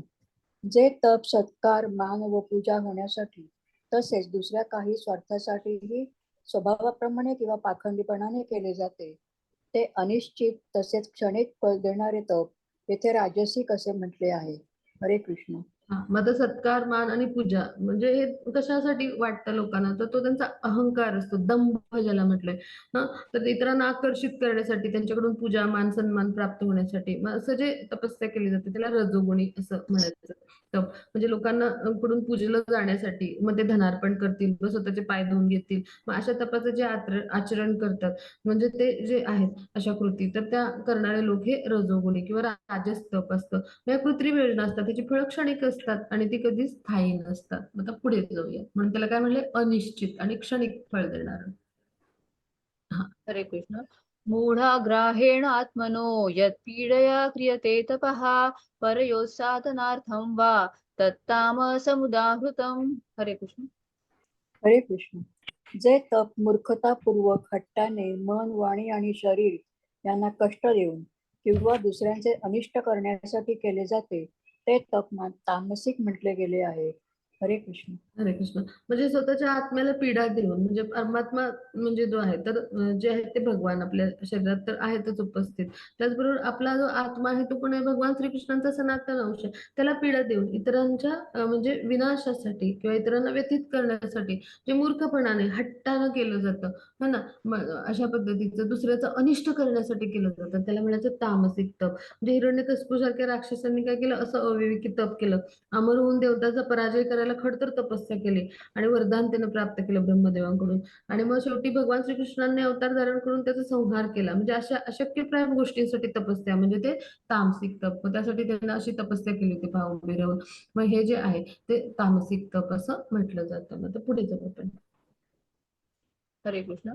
दातव्यमिति यद्दानं दीयतेनुपकारिणे देशे काले च पात्रे च तद्दानं सात्विकं स्मृतम्. हरे कृष्ण. हरे कृष्ण. कर्तव्यापोटी परताव्याची अपेक्षा न ठेवता योग्य वेळी आणि स्थळी आणि योग्य व्यक्तीला दिलेले दान सात्विक मानले जाते. हरे कृष्ण. हरे कृष्ण. मग आपलं जे कर्तव्य जे आहे, तर अशा पद्धतीनं कर्तव्य म्हणून योग्य स्थळी, योग्य वेळी आणि प्रत्युपकाराची भावना किंवा अपेक्षा, म्हणजे काही परताव्याची अपेक्षा न ठेवता जे दान दिलं जातं ते सात्विक कसं, तर पहा, आध्यात्मिक कार्यामध्ये संलग्न जी व्यक्ती असते तर त्याला दान द्यावे असं वैदिक शास्त्रामध्ये सांगितलंय. म्हणजे अविवेकानं दान जे दिलं जातं, विचार न करता, तर ते शास्त्रसंमत नाहीये. आध्यात्मिक पूर्णत्वाचा विचार करावा आपण. वेदामध्ये कसं सांगितलंय, एखादं दान तीर्थस्थळी, चंद्रग्रहणाच्या, सूर्यग्रहणाच्या वेळी, महिन्याच्या शेवटी, एखाद्या ब्राह्मणाला, वैष्णवाला, मंदिरात केलं जावं आणि तिथं कुठली अपेक्षा नाही पाहिजे. म्हणजे अशा पद्धतीनं आपण दान केलं तर ते कसं असतं, तर ते सात्विक मानलं जातं. म्हणजे पहा, म्हणजे योग्य वेळी म्हणजे काय, तर आता आपण म्हणजे आपण पावसाळा आहे, उन्हाळा, हिवाळा ऋतू आहे. मग आपण समजा उन्हाळ्यामध्ये ब्लँकेट दिलं तर ते योग्य म्हणजे वेळी असं होईल का? म्हणजे अशा पद्धतीनं योग्य व्यक्तीला म्हणजे काय, जो शास्त्रसंमत आचरण करतोय किंवा कृष्ण भावनेमध्ये आहे, तर अशा व्यक्तीला आपण द्यायचा प्रयत्न करावा, किंवा वैष्णवांना. मग आता इथे स्थळी म्हणजे काय, तर मंदिरामध्ये किंवा एखाद्या तीर्थक्षेत्री असं द्यावं आपण दान. मग आता इथे हे जे प्रभूचे आहेत ते भगवद्गीता आहे, तर त्याचं दान करतायत. पहा, आता कृष्णांचे उपदेश पोहोचवणं हे सर्वश्रेष्ठ सत्वगुणी दान आहे. पहा, म्हणजे ग्रंथांच्या स्वरूपात ते पोहोचवतात. मग ह्याचा काही दुष्परिणाम नाही ना, त्याचा लाभच होणार आहे. अशी म्हणजे गर्दीच्या ठिकाणी असं भगवद्गीतेचं जे आहे, तर ते वितरण जर त्यांनी केलं तर काय होईल, तर त्यांना त्याचा लाभच होईल. म्हणजे त्याच्यातून दुसऱ्या कुठल्या गोष्टी आहेत तर त्या म्हणजे आहेत भौतिक सुखाच्या, तर अशा कुठल्या त्यातून मिळणार नाहीत किंवा त्याचा त्या ज्ञानातून त्याला हानी नाही होणार. पहा म्हणजे काय, की आपण भरपूर सारं धान्य दिलं तर काही दिवसांनी एखाद्या व्यक्तीकडचं धान्य संपून जाईल, आपल्याला पुन्हा द्यायला लागेल. भरपूर पैसे दिले तर ते पैसे संपतील, काही दिवसांनी आपल्याला पुन्हा द्यायला लागतील. एखाद्याला आपण कपडे दिले दान म्हणून, ते काही दिवसांनी म्हणजे ते काय होतील, जीर्ण होतील, पुन्हा पुन्हा देत राहावं लागेल. मग जर आपण भगवान श्रीकृष्णांचे विचार दिले तर काही वर्षांनी काय होईल, त्याचं जीवन आहे ते संपन्न होईल, त्याला मानसिक समाधान शांती लाभेल. पहा, कृष्ण भावनेमध्ये तो उन्नत होईल. म्हणजे काय, की कृष्णाला काय आवडतं, की एखाद्या भक्ताला तुम्ही कृष्णांचे जे विचार उपदेश आहेत त्याच्यापर्यंत पोहोचवता. मग हे कसं आहे, सर्वश्रेष्ठ असं दान आहे. म्हणजे कृष्ण भावनेचा प्रचार प्रसार ग्रंथांच्या माध्यमातून आपण जेव्हा करतो तर ते कसं मानलंय, सत्वगुणी असं सर्वश्रेष्ठ दान मानलं गेलं. आता पुढे जाऊ आपण. हा, नंद महोत्सव जेव्हा म्हणजे जो झाला तर तो काय होता, श्रीकृष्णांच्या जन्मानंतर तिथले जे वेगवेगळे जे असे विद्वान होते किंवा ब्राह्मण होते त्यांना बोलवून यथाशक्ती नंदोत्सव केला होता. नंदबाबांनी म्हणजे यथाशक्ती दान केलं होतं त्यांना. मग अशा पद्धतीचं दान जे आहे तर ते कसं मानलं जातं, सात्विक दान असं मानलं जातं. आता पुढे जाऊ. हरे कृष्ण. यत्तु प्रत्युपकारार्थं फलम् उद्दिश्य वा पुनः दीयते च परिक्लिष्टं तद्दानं राजसंस्कृतम्. हरे कृष्ण. हरे कृष्ण. परंतु जे दान क्लेशपूर्वक प्रत्युपकाराच्या हेतूने अथवा फळ नजरेसमोर ठेवून दिले जाते ते दान राजसिक म्हटले आहे. हरे कृष्ण. अच्छा. मग आता जे दान आहे ते उपकाराची अपेक्षा ठेवून म्हणजे प्रत्युपकाराची अपेक्षा ठेवून आपल्याला म्हणजे फळाची अपेक्षा ठेवून अशा पद्धतीनं संकुचित वृत्तीनं म्हणजे असं दिलं जातं. मग ते राजसिक म्हणजे काय, की पहा म्हणजे अशा पद्धतीनं नावासाठी किंवा सत्कार मान पूजा ह्यासाठी ते दान जसं असतं तसंच असतं ते. म्हणजे काय, की मी कशासाठी संपत्ती इतकी दिली, म्हणजे वरिष्ठांनी सांगितलं म्हणून मी दान दिलं. मग असे जे लोक असतात तर ते ह्या सदरामध्ये मोडतात. म्हणजे ज्या ठिकाणी इंद्रिय तृप्तीच केली जाते त्या ठिकाणी दान देणार जे म्हणजे अशा संस्था आहेत, धर्मादाय संस्था वगैरे, तर अशा पद्धतीचे ते दान करतात. मग असं दान आहे ते वेदसंमत नाही, म्हणजे केवळ सात्विक दानच शास्त्रसंमत आहे. पहा, मग आता स्वर्गलोकात उन्नत होण्यासाठी हे सगळं समूह प्रयत्नानं दान दिलं जातं आणि त्यांना पश्चाताप होत असतो, आपण एवढे पैसे कशाला दिले वगैरे, मग लोकांच्या सांगण्यावरून दिले असा त्यांचा भाव असतो. आता चित्रात पाहायचं, आता हा जो व्यक्ती आहे तो या गरीब कुटुंबाला अशा पद्धतीचं जे फळं भाज्या देतोय सगळं, सगळ्या पालेभाज्या वगैरे देतोय. मग तो काय करतोय, सेल्फी काढतोय. आणि म्हणजे काय, की तो आता हे सगळं सोशल मीडियावर काय करेल, व्हायरल करेल. म्हणजे काय, की अशा पद्धतीनं फळ नजरेसमोर ठेवून प्रसिद्धी मिळवण्यासाठी असं जे असतं म्हणजे, तर ते अंतस्थ हेतूनी असतं. पहा, म्हणजे कधी कधी असं जे आहे तर ते इंद्रिय तृप्ती म्हणून दान दिलं जातं. म्हणजे त्याला प्रसिद्ध व्हायचंय, मी अशा पद्धतीचं चांगलं काम केलं. मग असं जे असतं ते राजसिक दान. मग ह्याचं उदाहरण म्हणजे काय, आता आपण फळ वाटप पाहतो पहा. तर आपण जे फळ वाटप पाहतो, आता इथे टीका करणे हेतू नाही, पण फळ वाटप करताना काय करतात, हॉस्पिटलमध्ये फळ वाटप असतं तेव्हा काय असतं, तिथं फोटो काढायला म्हणजे लोक भरपूर आलेले असतात. म्हणजे फळांच्या संख्येपेक्षा फोटो काढणाऱ्या लोकांची संख्या जास्त असते पहा. आणि मग तो दुसऱ्या दिवशी फोटो येतो वृत्तपत्रांमध्ये. मग हे जे उदाहरण आहे हे काय आहे, तर हे राजसिक तप म्हणजे दान आहे, तर त्याचं उदाहरण आहे. हा, मग त्याची पुढे जाऊ आपण. हरे कृष्ण. अदेशकाले यद्दानम् अपात्रेभ्यश्च दीयते असत्कृतम् अवज्ञातं तत्तामं समुदाहृतम्. हरे कृष्ण. हरे कृष्ण. अपवित्र ठिकाणी अयोग्य वेळी अयोग्य व्यक्तींकडे किंवा योग्य लक्ष आणि आदर न देता केलेले दान हे अज्ञानतेचे आहे असे म्हणतात. हरे कृष्ण. मग आता इथे काय सांगितलंय, तर आता जे अपवित्र ठिकाणी म्हणजे आता पहा, हा माणूस आहे तो असा जो बसलाय तो पायऱ्यावर बसलाय, बाहेर लिफ्टच्या बाहेर किंवा एखाद्या उपाहारगृहात किंवा बिअर बार असेल, सिनेमागृह असेल किंवा मॉल असेल, असं कुठेतरी तो बसलाय किंवा एखाद्या दुकानाबाहेर बसलाय असं समजू आपण. मग अपवित्र ठिकाणी म्हणजे हे काही पवित्र ठिकाण नाहीये, म्हणजे इथे अशा पद्धतीची अपवित्रता आहे. अयोग्य वेळी म्हणजे पहा, म्हणजे योग्य वेळ ही नाही, म्हणजे संध्याकाळची वेळ असेल अशी वेळ आहे. आणि अयोग्य व्यक्ती म्हणजे हा पहा, तर तो काय म्हणतो, help I need money for wait. म्हणजे काय, की तो स्वतः धूम्रपान करतो. म्हणजे त्याला जर आपण दान केलं तर ते काय होईल, त्याचा उपयोग तो मद्यपान करण्यासाठी, धूम्रपान करण्यासाठीच करेल. म्हणजे अयोग्य व्यक्ती पडेल. अशा पद्धतीचं दान केलं, योग्य लक्ष आणि आदर न देता. म्हणजे समजा अशी व्यक्ती फारच आग्रह करते म्हणजे आपल्याला दान करण्याचा, म्हणून आपण त्याला दान केलं तर असं लाभपद तर होणारच नाही दान, पण आपण पापी लोकांना ह्यातून प्रोत्साहन देतो. आणि त्याचबरोबर योग्य व्यक्तीला आपण म्हणजे असा जो योग्य व्यक्ती आहे त्याला अनादरानं अवहेलनापूर्वक जर दान दिलं तर अशा दानाला पण काय म्हटलंय, तामसिक दान. तर त्याचं उदाहरण म्हणजे काय, की अशी व्यक्ती म्हणजे जी मद्यपान आणि द्यूत याकरताच त्याचा उपयोग करेल, मग अशा दानाचा आपण निषेध केला पाहिजे. म्हणजे हे दान कसं असतं, तामसिक दान असतं. आता आपण पुढे जाऊ. हरे कृष्ण. 17:23. सृष्टीच्या प्रारंभापासून परम परम सत्य दर्शवण्यासाठी ओम तत्सत हे 3 शब्द वापरले गेले. हे 3 प्रतिकात्मक निरूपण ब्राह्मणांनी वेदांच्या स्तोत्रांचा जप करताना आणि परमात्म्याच्या समाधानासाठी यज्ञ करताना वापरले होते. हरे कृष्ण. हा. आता सृष्टीच्या प्रारंभापासून हे परमसत्य म्हणजे कोण, भगवान श्रीकृष्णांना संबोधन आहे. ओम तत्सत हे त्यांना संबोधन करण्यासाठी शब्द वापरले जाते. प्रतिकात्मक निरूपण म्हणजे भगवान श्रीकृष्णांना प्रतीक म्हणजे काय आहे, तर ते वेदांच्या स्तोत्रामध्ये म्हणजे ध्वनी अवतार आपण म्हणू, तर शब्द अवतार अशा पद्धतीने भगवान श्रीकृष्णांसाठी हे संबोधन आहे. म्हणजे वेदांत स्तोत्रांचा जप करताना भगवान श्रीकृष्ण आपल्या हृदयात जे परमात्मा स्वरूपात स्थित असतात, मग त्यांच्यासाठी हे वापरलं गेलं आहे. म्हणजे परमात्म्याच्या समाधानासाठी आपण विष्णूंच्या संतुष्टीसाठी यज्ञ करतो, मग त्यावेळेला हे जे आहे तर हे हरी ओम तत्सत हे संबोधन किंवा हे 3 शब्द वापरले जातात. मग आता पुढे जाऊ. हा त्याच्या पुढची स्लाइड. हरे कृष्ण. 17:24. अशा प्रकारे परमात्मा प्राप्त करण्यासाठी दिव्यवादी लोक त्याग, दान आणि तपस्या करतात. नेहमी ओमने सुरुवात करतात. ओम इति एतद ब्राह्मणो नेष्टिदहम नाम. पहिले ध्येय सूचित करते ओम म्हणजे विष्णू. हे सर्वोच्च ध्येय सूचित करण्यासाठी वैदिक स्तोत्रांच्या सुरुवातीला ठेवलेले आहेत. हरे कृष्ण. हरे कृष्ण. मग आता जे परमात्मा आहेत तर त्यांच्यासाठी हे ओम तत्सत हे पुरुषोत्तम भगवान यांच्या प्रीत्यर्थ या शब्दाचा उपयोग केला जातो. म्हणजे आध्यात्मिक उन्नतीसाठी ही सगळी आपण कार्य करतो. आध्यात्मिक उन्नतीची ही साधनं म्हणतात अशा कृती, आणि ह्यासाठी ओम तत्सत याचा आपण उपयोग करतो. पहा, ओंकार वैदिक मंत्रामध्ये आढळतो.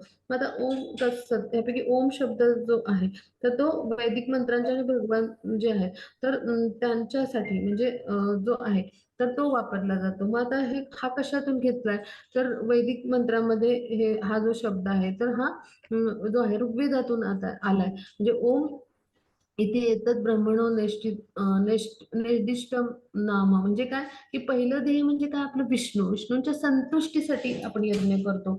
आणि हे सर्वोच्च ध्येय आहे मानवाच्या जीवनातलं. यज्ञ कर्म हे श्रीकृष्णाच्या संतुष्टीसाठी केलं पाहिजे, म्हणून वैदिक स्तोत्राच्या सुरुवातीला ओम ठेवलेलं असतं. आता पुढे जाऊ आपण. हरे कृष्ण. तत् या शब्दाने त्याग, तपस्या आणि दान करावे अशा दिव्य क्रियांचा उद्देश भौतिक गुंतामुक्त होणे हा आहे. तत् तत् तत त्वम असी. तत् मुक्तीसाठी अलिप्त कार्याचे वर्णन करतात.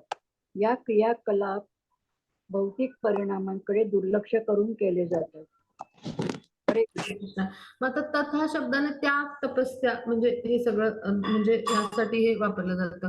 म्हणजे हा शब्द वापरून दान करावं. म्हणजे तत् म्हणजे काय, की जे ह्या तत् शब्दाद्वारे यज्ञ, दान, तपस्या विविध क्रिया आपण करतो आणि फळाची अपेक्षा न करता मनुष्य करतो, आणि त्या भौतिक जंजाळातून मुक्त होणं हाच या दिव्य क्रियांचा उद्देश असतो. म्हणजे अशा दिव्य क्रिया आपल्याला भौतिक 3 गुणांतून कसं करतात, मुक्त करतात.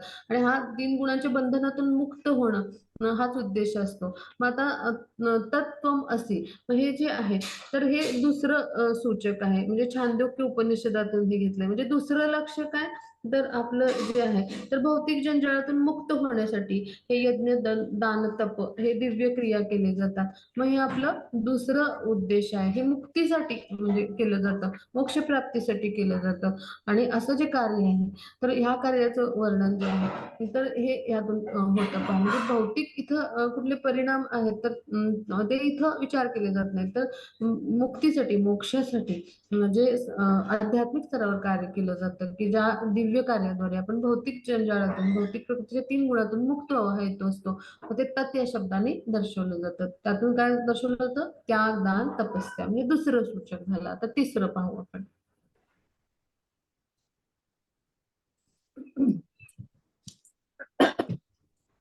हरे कृष्ण. 17, 26, 27. सत या परमात्म्याच्या नावाचा सत्य भावात आणि श्रेष्ठ भावात प्रयोग केला जातो. तसेच हे पार्था, उत्तम कर्मातही सत शब्द योजला जातो. तसेच यज्ञ, तप आणि दान यामध्ये जी स्थिती अर्थात आस्तिक बुद्धी असते तिलाही सत असे म्हणतात. आणि त्या परमात्म्यासाठी केलेले कर्म निश्चयाने सत असे म्हटले जाते. दुःखी एवं सौम्या, सत म्हणजे शाश्वत परमेश्वराच्या सेवेसाठी केलेले कार्य. खरे आध्यात्मिक स्वरूप प्रगट करा अशा कृतीमध्ये कृती करणारा शाश्वत बनतो. क्रियाकलाप शाश्वत असतात आणि क्रियाकलापांचे फायदे शाश्वत असतात. हरे कृष्ण. आता सत म्हणजे काय? तर परमेश्वर जे आहे त्यांना सत्य भावात म्हणजे श्रेष्ठ भावात म्हणजे असं जे त्यांचं उच्चारण केलं जातं. तर असं म्हणजे भगवान जे आहेत म्हणजे श्रेष्ठ, सर्वश्रेष्ठ, परमश्रेष्ठ भावात त्यांचा उपयोग सत या शब्दाचा. मग आता उत्तम कर्मातला सुद्धा सत्कर्म म्हणतो, मग तिथेही सत हा शब्द योजला जातो. मग यज्ञ, दान, तप ही स्थिती जी आहे म्हणजे जे आस्तिक लोक म्हणजे अशा पद्धतीचं कार्य करतात, मग ती आस्तिक बुद्धी असते ना, तिला पण सात्विक बुद्धी किंवा सद्बुद्धी म्हणतो का आपण, हा शब्द त्यावरून आला. मग तेही सत आहे. मग आता परमात्म्यासाठी कर्म जे करतो आपण निश्चयानं त्याला पण सत म्हटलं जातं. मग आपण परमात्म्यांचं लीला कथा ऐकायला जातो, श्रवण करायला जातो, जे परमात्म्याविषयी उपदेश आहेत गुरूंकडून त्याला सत्संग म्हणतो पहा.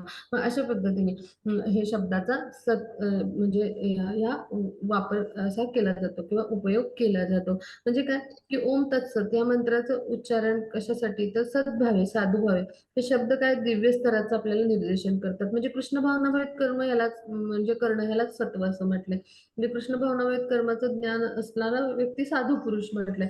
मग आता ओम तत्सत हे शब्द व्यक्तीला दीक्षा देताना यज्ञोपवीत धारण करताना उच्चारले जातात. त्यामागे अर्थ काय असतो की भगवान श्रीकृष्णांना अर्पण करणे म्हणजे यज्ञाचं उद्दिष्ट ओम तत्सत हेच असतं. म्हणजे आता इथं समजून घेऊ. उदाहरणार्थ मंदिरामध्ये स्वयंपाक करणं, सहाय्य करणं, वेगळ्या सेवा देणं, भगवान श्रीकृष्णाची गुणगाथा प्रसारित करणं, हो की नाही. भगवद्गीता जी आहे तर त्याचं पठण आहे किंवा भागवतम जे आहे त्याचं म्हणजे त्याच्यातला भाग काही समजावणं किंवा गाथा प्रसारित करणं भगवंतांच्या. मग हे सगळ्याच्या परिपूर्णता ह्या कर्मांसाठी प्राप्त होण्यासाठी ओम तत्सत ह्या शब्दांचा उपयोग केला जातो. म्हणजे काय की आपलं जे सत ह्या शब्दातून शाश्वत कृत्य परमेश्वरांच्या सेवेसाठी जे शाश्वत कर्म आपण करतो म्हणजे आध्यात्मिक कर्म, तर ते म्हणजे सत या शब्दातून. सत या शब्दाचा अर्थ काय तर शाश्वत सच्चिदानंद भगवान आहेत, हो की नाही. म्हणजे सत म्हणजे काय संपूर्ण शाश्वत असं कर्म जसे भगवान आहेत. मग भगवान यांच्या सेवेसाठी असं शाश्वत कर्म जे केलं जातं तर ते म्हणजे सत. पण आध्यात्मिक आपली खरी स्वरूप स्थिती जाणून घेण्यासाठी म्हणजे अशी जी कर्म आपण करतो की ओम तत्सत शब्दाद्वारे आपण ते श्रीकृष्णांच्या संतुष्टीसाठी अर्पण केलेलं कर्म म्हणजे यज्ञ होतो. आणि त्याद्वारे आपण हे शाश्वत कर्म करतो म्हणजे त्याचं शाश्वत आपल्याला फळ मिळतं की जे आपल्याला प्रकृतीच्या 3 गुणातून मुक्त करतं आणि आपलं खरी आध्यात्मिक स्वरूप स्थिती आपण प्राप्त करू शकतो. की आपण म्हणजे काय म्हणतो प्रकृतीच्या 3 गुणातून मुक्त म्हणतो आणि आध्यात्मिक देहाची प्राप्ती करतो. आणि ह्यासाठी सत ह्या शब्दाचा वापर केला जातो. आणि ओम तत्सतचं हे ध्येय असतं. आता दुःखी ओम सौम्य म्हणजे काय तर हा जो शब्द आहे तर हा ऋग्वेदातून आलेला आहे. हे तिसरं सूचक आहे. म्हणजे ओम तत्सत हे अशा पद्धतीने ह्या 3 सर्वां म्हणजे सत एवं सौम्य किंवा हे तिसरं लक्षाचं सूचक आहे की सत हा शब्द परमेश्वरासाठी केलेलं शाश्वत कार्य आणि ह्या वेगवेगळ्या अर्थाने उपयोजलं जातं. आणि हा ओम तत्सत हा म्हणजे समूह बनतो आणि अशा पद्धतीने ह्या 3 शब्दांद्वारे भगवान श्रीकृष्णांना संबोधलं जातं, जे गुरु शिष्य परंपरेद्वारे या तत्वाचं पालन केलं जातं. भगवंता प्रित्यर्थ प्रत्येक कर्म केलं जातं. यज्ञ, दान, तप, जय. तर असं जे कर्म असतं ते कृष्ण भावनाभावित करणं. कृष्ण भावना म्हणजे काय? एक दिव्य कर्म आहे ते आणि हा वैज्ञानिक विधी आहे म्हणून याला काय म्हणले? विज्ञान म्हणले कृष्ण भक्तीचं आणि ह्याद्वारे आपण स्वगृही किंवा भगवत धामामध्ये काय करू शकतो? तर परत जाऊ शकतो. आता पुढे जाऊ आपण. हरे कृष्ण. वस्तुतः दिव्य ध्वनी ओंकार जरी अ, उ आणि म या 3 अक्षरांच्या संयोगात दिव्य सामर्थ्य असते आणि जो ओंकाराचा जप करतो त्याला लवकरच ओंकार आणि भगवान विष्णू वेगळे नसल्याची जाणीव होईल. हरे कृष्ण. हा मग चैतन्य चरितामृताच्या आदिलीला मध्ये काय सांगितलंय 7व्या अध्यायातला 128ला श्लोक की अ उ आणि म हे 3 अक्षरांचा संयोग मध्ये दिव्य सामर्थ्य आहे म्हणजे ओंकार जो करतो तर त्याला भगवान श्रीकृष्ण आणि ओंकार काही वेगळे नाही हे जाणवतं म्हणजे विष्णूंची प्राप्ती होते पहा म्हणजे काय की भगवान श्रीकृष्णाने सांगितलंय वेदांमधला प्रणव किंवा ओंकार म्हणजे काय भगवान स्वतः आहेत पहा 10व्या अध्यायात त्यांनी सांगितलंय म्हणजेच काय अशा पद्धतीने जो ओंकाराचा जप करतो त्याला विष्णू जे आहे तर ते वेगळे नसल्याची जाणीव होते म्हणजेच काय भगवान श्रीकृष्णांचा तो शब्दावतार आहे जिथे कुठे भगवान श्रीकृष्णांचं नाव आहे शब्द आहे तिथे भगवान स्वतः परिपूर्ण रूपात उपस्थित असतात मग त्यामुळं त्याला विष्णू वेगळे नसल्याची जाणीव होते आता पुढे जाऊ आपण हा अकारोच्यते कृष्ण सर्व लोकैक नायक उकारेच्यते राधा मकरो जीववाचक म्हणजे अकारेच्यते कृष्ण म्हणजे अकार आता तर तो म्हणजे काय अक्षर आहे ते कृष्णांना सूचित करतं की जे सर्व लोकांचे नायक म्हणजे कोण आहेत तसे भगवान श्रीकृष्ण आहेत मग सर्व जीव ग्रह भौतिक म्हणजे सगळे जीव जे आहेत मग भौतिक ग्रह सगळे आध्यात्मिक ग्रह म्हणजे सगळ्या जगताचे स्वामी कोण आहेत श्रीकृष्ण मग त्यांच्यासाठी हे ओम मधलं अक्षर आहे मग ओम मधलं हा उकार हा शब्द कोणासाठी श्रीमती राधा राणी जे श्रीकृष्णांचे काय अल्हादिनी शक्ती म्हणजे श्रीकृष्णांची शक्ती आहेत त्याचीच शक्ती आहेत मग ते म्हणजे स्वरूप म्हणजे काय तर उ हा शब्द आहे आणि मग म म्हणजे मकार हे कशासाठी आपल्यासारखे जीवात्मा जे भगवान श्रीकृष्णांचे अंश आहेत त्यांच्यासाठी म हा शब्द आहे मग हे सुद्धा चैतन्य चरितामृताच्या आदिलीला मधला 7व्या अध्यायातला 128ला श्लोक आहे तो सूचित करतो मग इथं चैतन्य महाप्रभू आहेत पहा की जे कसे आहेत तर स्वयं भगवान श्रीकृष्ण आहेत पहा आणि ते कशामध्ये आहेत राधा राणीच्या भावामध्ये आहेत म्हणजे असे जे भगवान श्रीकृष्ण आहेत तर ते म्हणजे कोण आहेत चैतन्य महाप्रभू मग आता इथं समजून घेऊया की अशा पद्धतीनं जीव जे आहेत तर ते जेव्हा भगवान श्रीकृष्णांची आराधना करतात तर त्यावेळेला अशा पद्धतीनं त्यांच्यावर कृपा होते म्हणजे चैतन्य महाप्रभू जे आहेत ते जे स्वयं म्हणजे संन्यासाच्या वेशात आले आणि राधा राणींचा भाव होता आणि जो चैतन्य महाप्रभूंना शरण जातो तर तो अशा पद्धतीने म्हणजे जो जीवात्मा जो आहे तर तो काय होतो प्रकृतीच्या 3 गुणातून मुक्त होतो म्हणजे भगवान श्रीकृष्णांची आराधना करायला आपल्याला काय करायला पाहिजे 18व्या अध्याय श्लोक आहे म्हणजे भगवान श्रीकृष्णांना आपण शरण गेलं पाहिजे सर्व धर्मान परित्यज्य मामेक शरणं व्रज पण चैतन्य महाप्रभूंना काय म्हटलं जातं महावदान्य आहे म्हणजे इतकी करुणा आहे त्यांच्यामध्ये की कुठलीही अट नाही तुम्ही कसेही असाल पतीजीव तरी काय करतात चैतन्य महाप्रभू तुम्हाला स्वीकारतात आणि तुमच्यावर करुणा करतात आणि त्याद्वारे आपण म्हणजे जे काही शास्त्रसंमत आचरण आहे किंवा शास्त्रसंमत कर्म करून किंवा शाश्वत कर्म करून आपण त्यांच्या कृपेस प्राप्त होऊ शकतो आता पुढे जाऊ आपण हरे कृष्ण. हे पार्था, श्रद्धेशिवाय केलेले हवन, दिलेले दान, केलेले तप आणि जे काही केलेले शुभ कार्य असेल ते सर्व असत म्हटले जाते. त्यामुळे ते ना इहलोकात फलदायी होते ना परलोकात. हरे कृष्ण. हरे कृष्ण आता परमेश्वरावर श्रद्धा न ठेवता यज्ञ दाप तप म्हणून जे केलं जातं ते अनित्य असतं म्हणजे त्याला असत म्हटलंय म्हणजे ह्या जन्मी काय आणि पुढच्या जन्मी काय असं काही व्यर्थच ठरतं म्हणजे काय कृष्ण भावना होऊनच आपण सर्व कर्म करावं अन्यथा ते असत कर्म निंदनीयच असतात म्हणजे श्रद्धेविना योग्य मार्गदर्शन वाचून कुठली फलप्राप्ती नाही होऊ शकत सगळ्या वेदांमध्ये भगवान श्रीकृष्णावर श्रद्धेचं जिथे तिथं यशोगाथा आहेत त्यांच्या भक्तांच्या जिथे तिथे उल्लेख आहेत पहा भागवतामध्ये उपदेश आहे आहेत. मग वैदिक उपदेशांचं अंतिम लक्ष काय? श्रीकृष्णांना जाणणं, त्यांच्या आज्ञा तत्वांचं पालन करणं. ते पालन केल्याशिवाय आपल्याला यश कसं मिळेल? मग प्रमाणित आध्यात्मिक गुरु हे काय आहेत? त्यांचं एक प्रकारचे प्रमाणित प्रतिनिधी, गुप्त प्रतिनिधी आहेत. मग त्यांच्या मार्गदर्शनाखाली आपण सुरुवातीपासून कृष्ण भावनेमध्ये समर्पित होऊन कर्म केलं तर हीच सर्वोत्तम पद्धती आणि ह्या मार्गाने आपण यशस्वी होऊ. अन्यथा बद्ध अवस्थेत लोक बुद्धांच्या देवतांच्या उपासना करतात, परमेश्वराला समजून मनुष्याची उपासना करतात. मग सत्वगुण किंवा रजोगुण किंवा तमोगुण जे आहे त्यापैकी सत्वगुण अधिक चांगला आहे. मग जो साक्षात कृष्ण भावनेचा स्वीकार करतो तो ह्या गुणांच्या अतीत होतो.